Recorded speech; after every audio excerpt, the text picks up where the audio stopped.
प्यारे बच्चे, आशा करता हूँ बच्चे आप बहुत अच्छे होंगे। बच्चे आज जानेंगे हम भारत के महान वैज्ञानिक एस.एन. बोस जी के बारे में, जिन्होंने क्वांटम मैकेनिक्स की खोज की थी।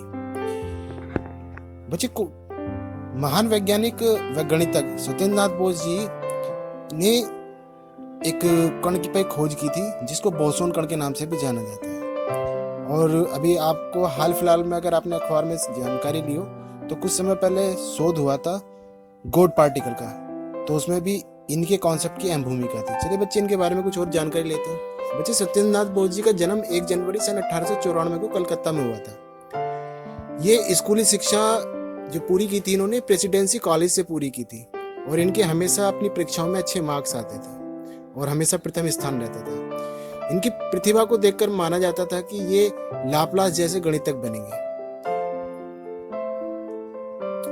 सत्येंद्र नाथ बोस जी ने सन 1915 में गणित में एमएससी प्रथम श्रेणी से उत्तीर्ण की थी। इनकी प्रतिभा से प्रभावित होकर सर आशुतोष मुखर्जी ने इन्हें प्राध्यापक पद पर नियुक्त कर दिया था। एस.एन. बोस व आइंस्टीन ने मिलकर बोस आइंस्टीन स्टैटिस्टिक्स की खोज की थी, जो बहुत प्रभावशाली खोज थी विज्ञान के क्षेत्र में।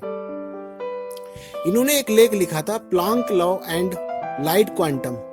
इसे भारत में किसी पत्रिका ने नहीं छापा, तो सत्येंद्र नाथ बोस जी ने इसे सीधा आइंस्टीन को भेज दिया।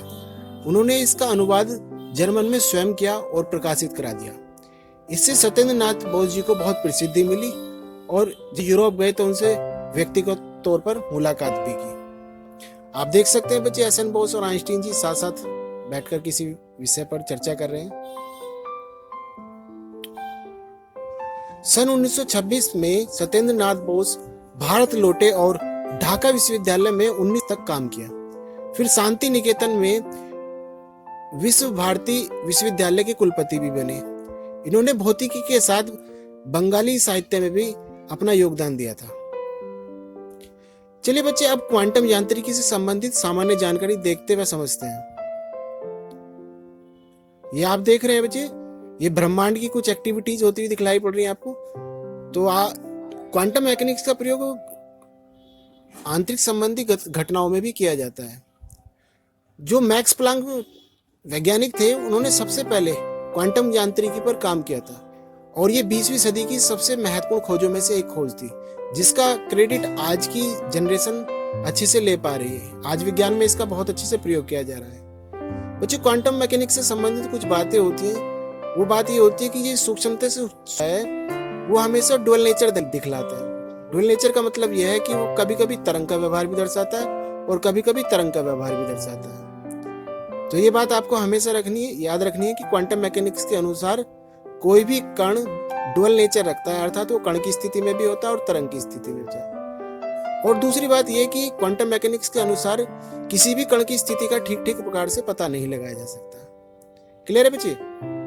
वहीं अगर हम बात करें क्वांटम मैकेनिक्स की आज की दुनिया को क्या क्या फायदा पहुंचा है, तो आज हम इंटरनेट का जो प्रयोग कर रहे हैं, जिस माध्यम से आज आप मेरी बात को सुन पा रहे हैं, ये इंटरनेट के माध्यम से ही संभव हो पाया है। तो इंटरनेट में भी क्वांटम मैकेनिक्स का ही प्रयोग होता है, जीपीएस में प्रयोग होता है, चिप डिजाइनिंग में प्रयोग होता है, टेलीकॉम सेक्टर में प्रयोग होता है, और बहुत से सूक्ष्मतम कण जो होते हैं इनमें के भी अध्ययन में क्वांटम मैकेनिक्स का ही प्रयोग होता है।